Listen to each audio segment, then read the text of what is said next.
जय श्री श्याम। राधे राधे दोस्तों। कार्तिक माह के शुक्ल पक्ष में पड़ने वाली दूसरी एकादशी को देवउठनी एकादशी कहा जाता है।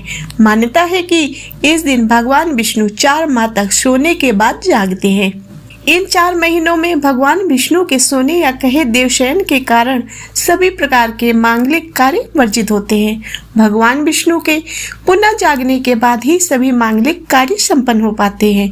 देव जागरण या उत्थान होने के कारण इसको देवोत्थान एकादशी भी कहते हैं। इस दिन उपवास रखने और कथा सुनने का विशेष महत्व है। एक राजा के राज्य में सभी लोग एकादशी का व्रत रखते थे। प्रजा तथा नौकर चाकरों से लेकर पशुओं तक को एकादशी के दिन अन्न नहीं दिया जाता था। एक दिन किसी दूसरे राज्य का एक व्यक्ति राजा के पास आकर बोला, महाराज कृपा करके मुझे नौकरी पर रख ले। तब राजा ने उसके सामने एक शर्त रखी कि ठीक है रख लेते हैं, किंतु रोज तो तुम्हें खाने को सब कुछ मिलेगा, पर एकादशी को अन्न नहीं मिलेगा। उस व्यक्ति ने उस समय हाँ कर दी, पर एकादशी के दिन जब उसे फलाहार का सामान दिया गया तो वह राजा के सामने जाकर गिड़गिड़ाने लगा, महाराज इससे मेरा पेट नहीं भरेगा, मैं भूखा ही मर जाऊंगा, मुझे अन्न दे दो। राजा ने शर्त की बात याद दिलाई, पर वह अन्न छोड़ने को राजी नहीं हुआ।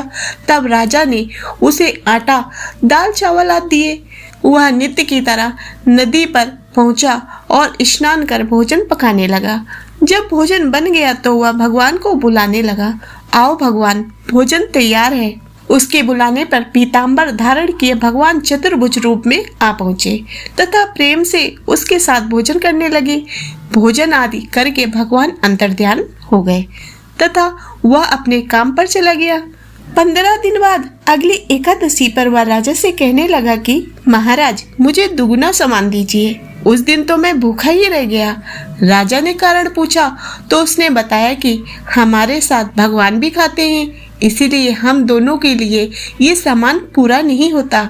यह सुनकर राजा को बड़ा आश्चर्य हुआ। वह बोला, मैं नहीं मान सकता कि भगवान तुम्हारे साथ खाते हैं।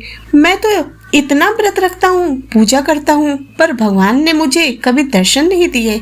राजा की बात सुनकर वह बोला, महाराज यदि विश्वास न हो तो साथ चलकर देख ले। राजा एक पेड़ के नीचे छिपकर बैठ गया। उस व्यक्ति ने भोजन बनाया तथा भगवान को शाम तक पुकारता रहा, परंतु भगवान ना आए। अंत में उसने कहा, हे भगवान यदि आप नहीं आए तो मैं नदी में कूदकर प्राण त्याग दूंगा। लेकिन भगवान नहीं आए। तब वह प्राण त्यागने के उद्देश्य से नदी की तरफ बढ़ा। प्राण त्यागने का दृढ़ निश्चय जानकर शीघ्र ही भगवान ने प्रकट होकर उसे रोक लिया और साथ बैठकर भोजन करने लगे। खा पीकर वे उसे अपने विमान में बिठाकर अपने धाम ले गए। यह देखकर राजा ने सोचा कि व्रत उपवास से तब तक कोई फायदा नहीं होता जब तक मन शुद्ध न हो। इससे राजा को ज्ञान मिला। वह भी मन से व्रत उपवास करने लगा और अंत में स्वर्ग को प्राप्त हुआ। तो दोस्तों आशा करती हूँ कि आपको ये व्रत कथा पसंद आई होगी। यदि ये व्रत कथा पसंद आई हो तो इसे लाइक करें तथा चैनल को सब्सक्राइब करें।